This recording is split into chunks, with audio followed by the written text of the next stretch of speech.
What is up, everybody? Welcome back to Tay&K. Taylor here with Bella, and today we're doing a little product review of the Takstar SGC 598.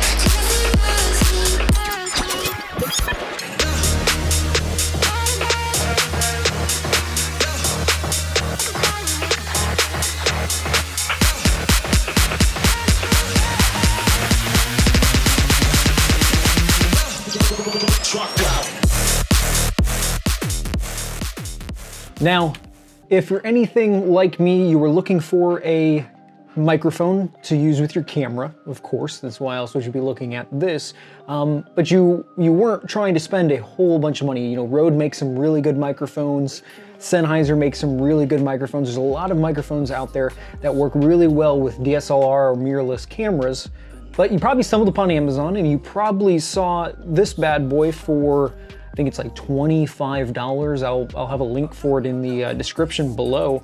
And you probably read the reviews. Some were good, some were horrible.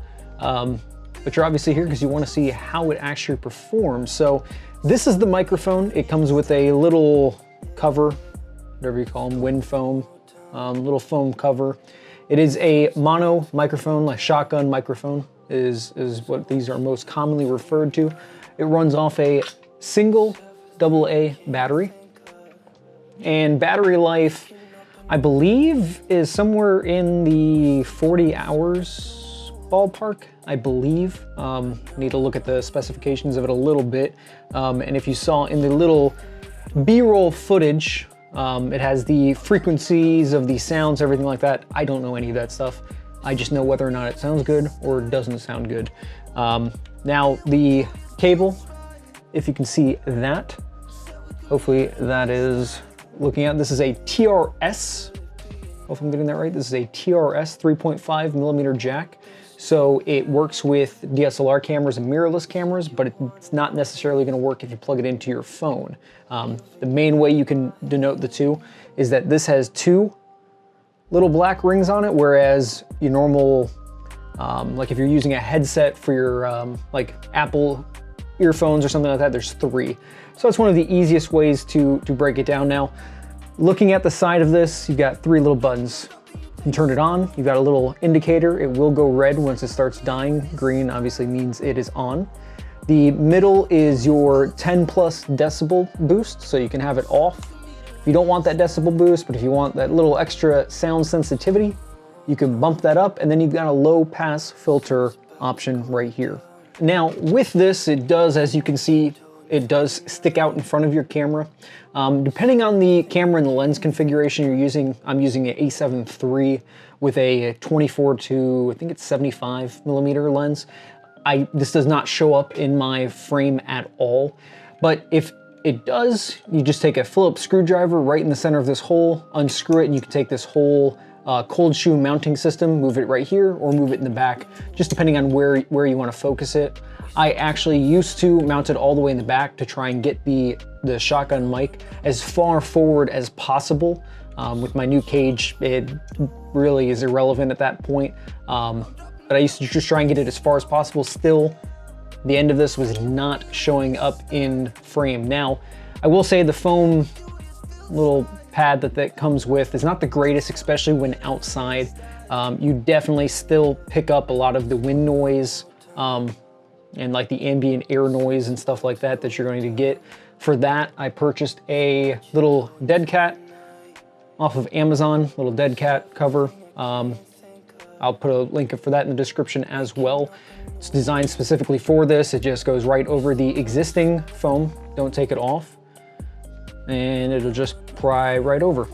It's a little bit of a pain to get on, but you get the drift. So once you've got it on, it makes it ginormous, but hey, you're already walking around with a camera and a microphone on top and stuff, it already looks weird, but this helps out tremendously. Now, what I'm gonna do next is I'm using the Purple Panda lavalier microphone, which is fantastic. I love this microphone. If you like the sound of it, I'll put a link in the description as well. But for run and gun, this is attached to a 20-foot cable, and it's not the easiest to just throw on somebody and go when you're out and about. So of course you're gonna wanna look for something else. So I'm gonna do a quick comparison between no microphone whatsoever, just in-camera audio. I'm gonna do the Purple Panda, which is obviously right on my neck here. So it's going to be picking up the best quality. And then I'm also gonna put this on my camera. My camera's about 5 feet away from me, with this sticking out probably 4.5 feet. So not far at all. What you do wanna remember is when you're putting this on there, you wanna look at your sound volumes. Depending on the type of camera you have in the menu system, they're all gonna be different. But with my A7 III, I have the little volume, I don't know what you'd properly call it, graph. That'll show me if I'm peaking, if I'm getting high, anything like that. And then you also want to adjust your in-camera microphone settings. Mine is super low, probably at, I don't know, 3 out of, I think it goes up to 10, I think, and I'm at 3. I'm at right near the bottom because this is a very sensitive microphone. The input jack is super sensitive, so let's give it a shot and see how it sounds. All right, so this first sound sample is directly out of my Sony A7 III with, I believe it's stereo microphone setup. Misspoke when I was talking earlier, my scale actually goes up to 30 and I was at 5 with my Purple Panda. This is at about 20 out of 30. That's what the max that mine goes up to, possibly 31. I don't remember off the top of my head. But this is the sound quality coming straight from the camera. Now let's go ahead and jump over to the Purple Panda and see how that sounds. All right, so on my volume settings or my microphone recording settings, drop from 20 to 5 using the Purple Panda lavalier microphone. This is coming out of the Purple lavalier microphone, sorry for that, which is right on my neck. Now you can get a little bit of a sound quality difference between just the sound that's coming straight from the camera to the Purple Panda.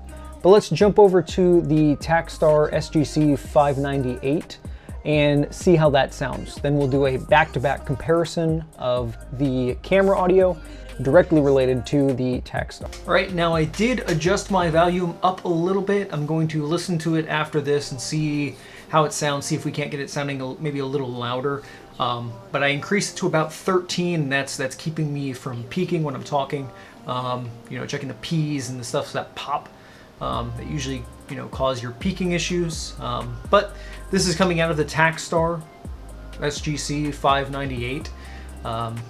Tell me if it sounds pretty good or not. Let's jump back to the built-in camera audio. I think it's, like I said, stereo setup, and then we'll directly relate it to the Takstar.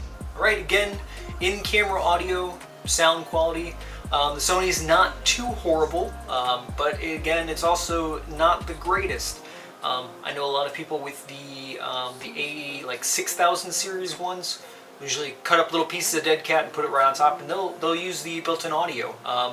But if you want to get something a little better, of course, you're looking for a microphone. So let's jump to that microphone and see a direct relation between the two. All right, now we're back to the Takstar. Now, I also want to keep in mind that while I've been doing this whole test, I've had the plus 10 decibel boost on. I generally just have it on because when I'm using that, I'm generally outside, so I kind of like to have the little bit of extra volume picking stuff up. And with the dead cat microphone cover, I really don't have issues with the wind or anything like that, so I'm able to get, it's pretty clear. I've been using this microphone for a few years now, and I've had it sitting around, and I've just been really lazy, so I've never shot a video.